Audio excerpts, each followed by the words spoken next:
today I'm going to go over a flickering effect that I made for this torch. Let's jump into the engine. So in my Unreal Engine project here, I have this point light, and over in the details pane under the rendering tab, there is this light function material, and that's the thing that we're going to be making right now. Actually, I've already made it, so I'm just going to kind of walk you through what it's doing.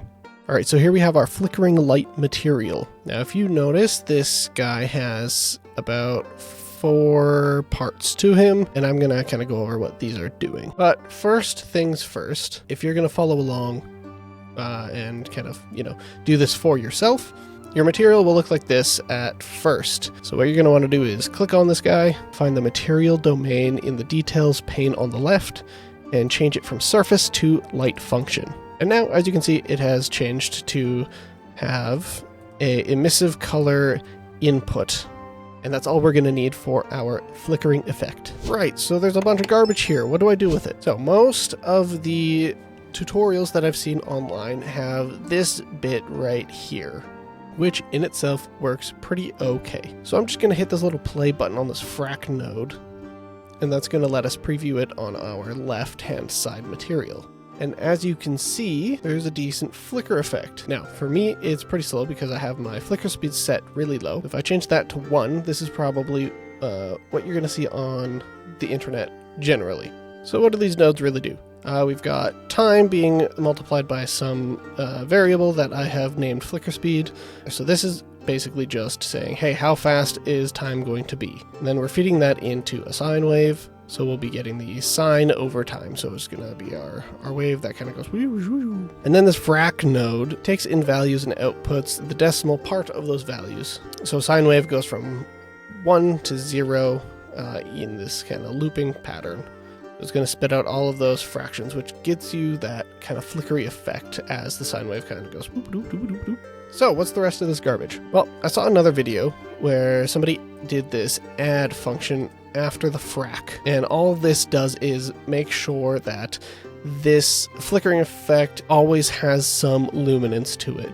It never will go to 0 and turn off the light. I decided to do some extra stuff. Now, the modulo is the fun one. I really like the modulo generally in math, don't know why. But all the modulo does is returns the remainder of a division sequence. So say you have 2 divided by 2, its remainder would be 0.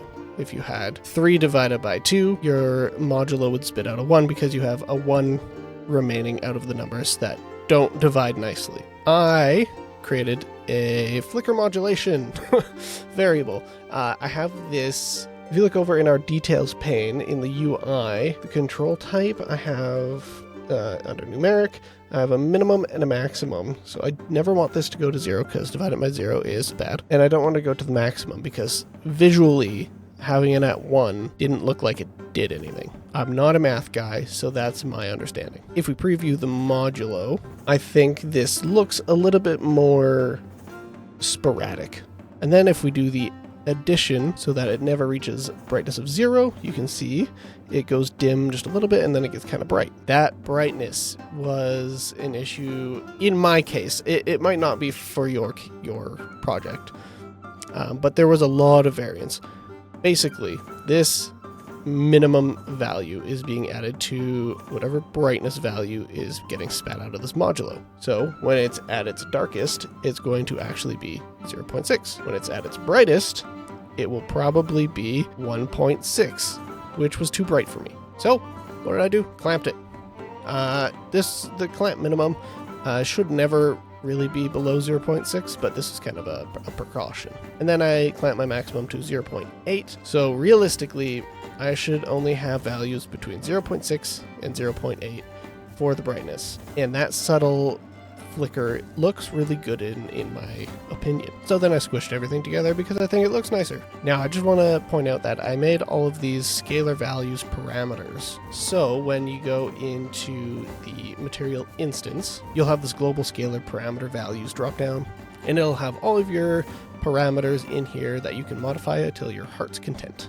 And that's kind of it. That's our flickering light. I think it looks pretty good, but I'm curious to see what you guys think about it. Don't forget to subscribe to keep up with this project.